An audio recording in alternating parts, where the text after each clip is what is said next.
S equals n minus a is a convenient way of calculating the number of bonds that are going to occur in a covalent molecule. S equals n minus a has three parts: S, n, and a. S represents the number of electrons that will be shared in a covalent molecule. The electrons that are being shared are the electrons that are used in bonding. So if we know how many electrons are shared, we can calculate how many actual bonds we'll have in our molecule. N represents the number of electrons that every atom on the inside of the molecule needs to be stable.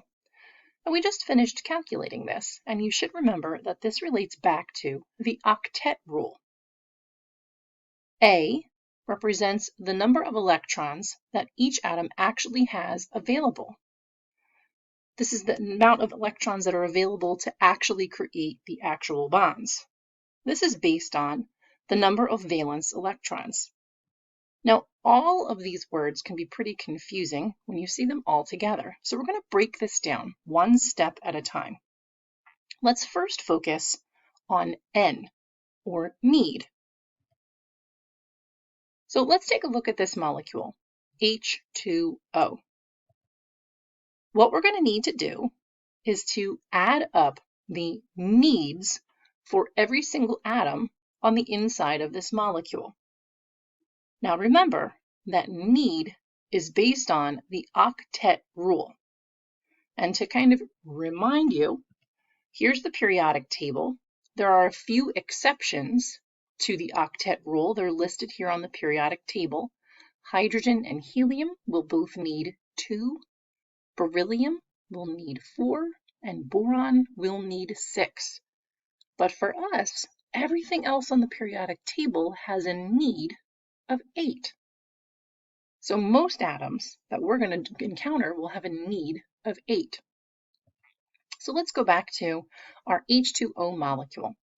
Now it's important to remember that in H2O, there are 2 hydrogens and an oxygen. So we'll need to add up the needs for each of those hydrogens and the one oxygen. Now, hydrogens need, it's an exception to the octet rule. Hydrogen needs 2. Now, there are 2 oxygens, so I need to add in 2 plus 2. Oxygen's need follows the octet rule. Oxygen needs 8. So if I add up all of those needs together, I'll get a total of 12. Let's try this with another molecule, NH3. Again, I'm going to need to add up the needs for all atoms in this molecule, and that's going to follow the octet rule. In NH3, there's 1 nitrogen and 3 hydrogens. The need for nitrogen is 8. It follows the octet rule. Hydrogen is an exception to the octet rule. It needs 2. So to finish out my need, there are 3 hydrogens. That means I'm going to have to add in its need of 2 3 times. 2 plus 2 plus 2. My total need for NH3 is 14.